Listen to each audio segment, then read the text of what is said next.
So I was genetically engineered from the ground up, tinkered with some extraterrestrial hybridized DNA to, be smarter, faster, stronger for soldiering abilities. But you wear glasses. If I could get genetically altered, the first thing I would have them to fix would be my eyes. I've got nothing else that needs fixing. Sorry, that was out of order. How dare I question a veteran, especially a captain from the United States Marine Corps? And it doesn't end there. He also served in the Mars Defense Force, protecting Earth from the threat of alien invasion. Did I mention that he's a super soldier and spaceship pilot as well? And what makes this story all the more amazing is that he still managed to get parking tickets here on Earth while he was serving for 17 years on Mars. Please subscribe. Randy, for those people that don't know you, let's give a brief history about what you did in the military space program. Well, this shouldn't take long because he clearly did nothing. Because he's a liar. Thumbs on fire. Sure. Well, I'm a captain, United States Marine Corps Special Section, which is the covert military space program arm of the Marine Corps. It's me again, sorry. I got a question. Aren't the Marines the Maritime Land Force Service branch of the United States Armed Forces responsible for conducting exploratory and amphibious operations? I didn't read that. I always thought the Marines worked mainly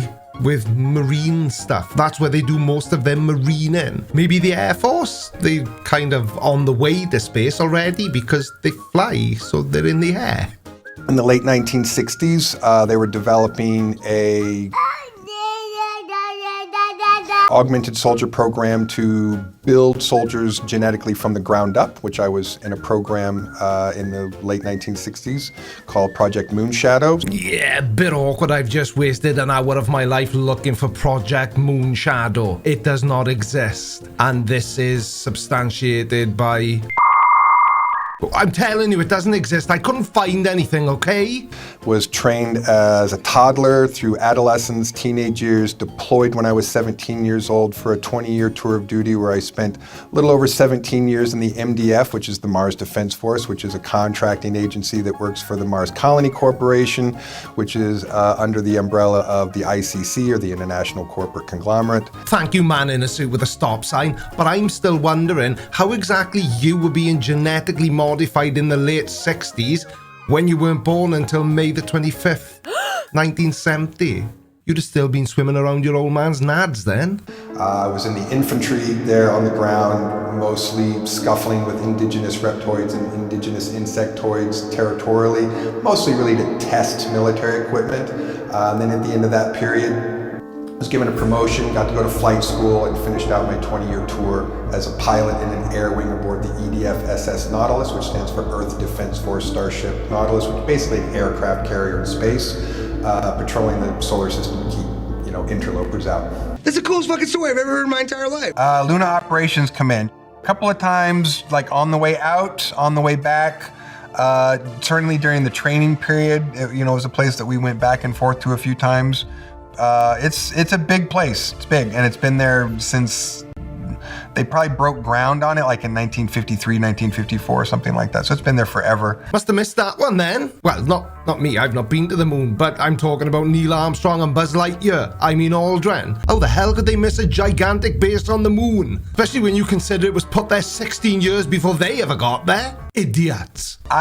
One of the things that I thought was the most fascinating about it was how, depending on the part of the complex that you're in, you could really feel like you're walking through time, walking from one end to the other, because you might be at a part that was built in 1955. The doors, tile clocks, the signs over the doors, the light switches, the desks are from 1955. Like, there's all this old materials in some places. They have not replaced or upgraded in some locations. Yeah, but that's easily explained away. Obviously, it was because Moon Depot was closed.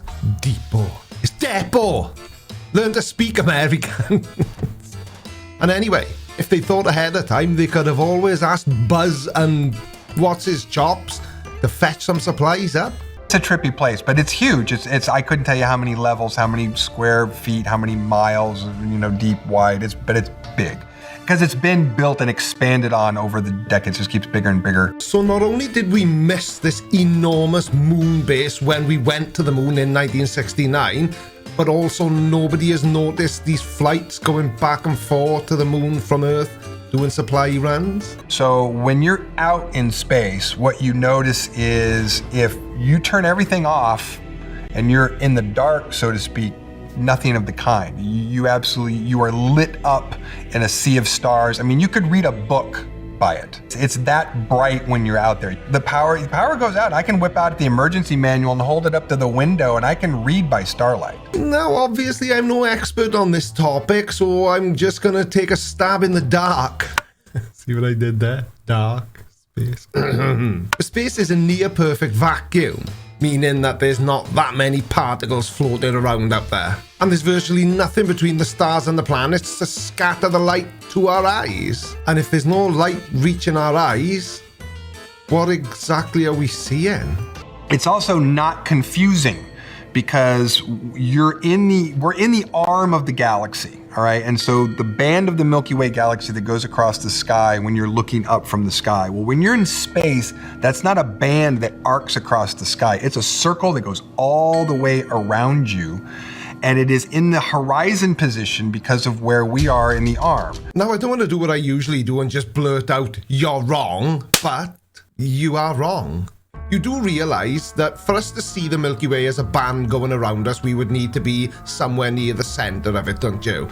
And do you also realize that if somebody was to make that voyage, it would take them somewhere in the area of about 450 million years to get there? I don't think I need to say any more than that. It's like clock position.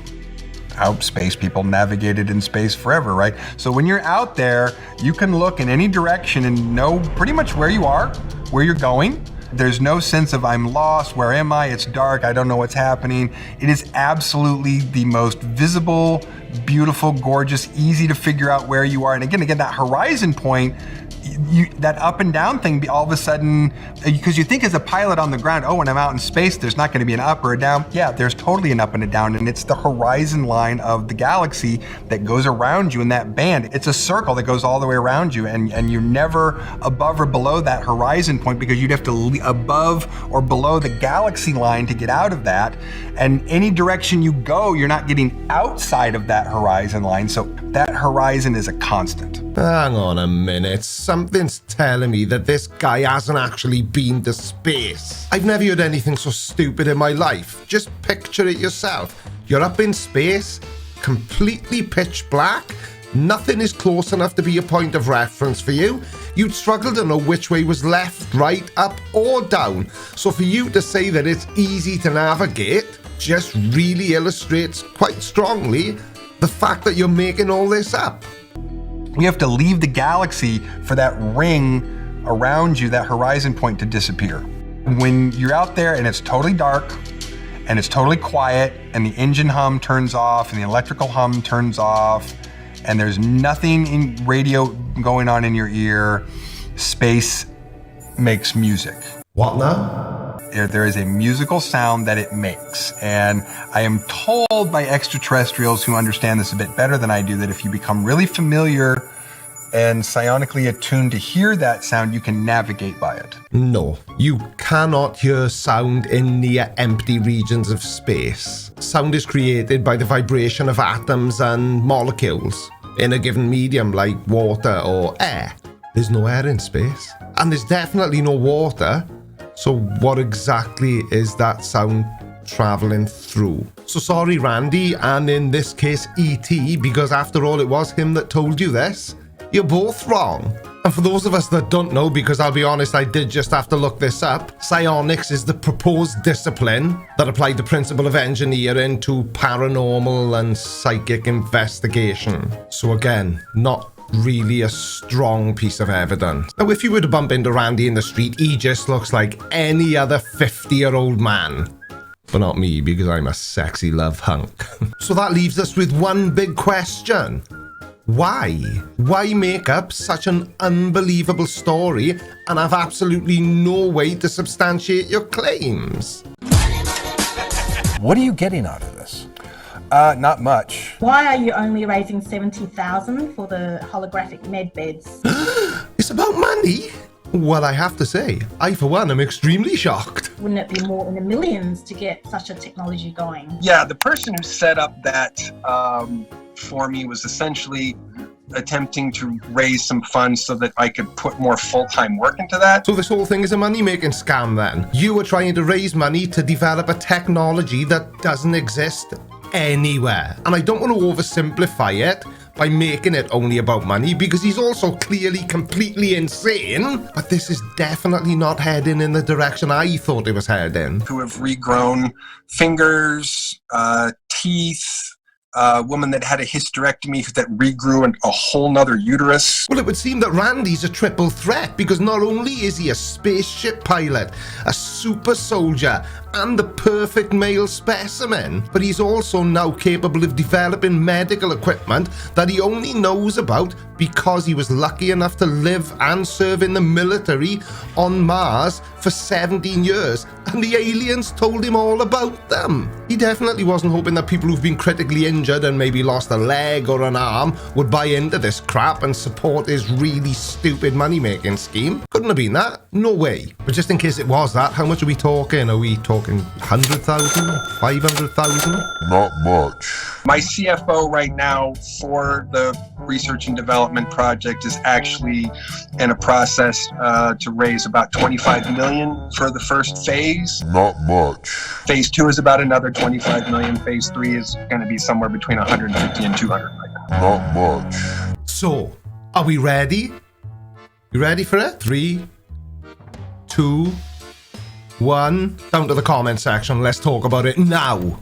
But before you do that, I've got a Discord server. It's linked below. Join it. It's growing. It's a fun community, and I hang about in it all the time.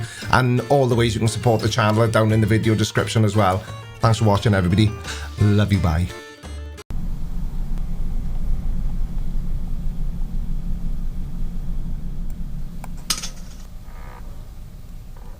Linda.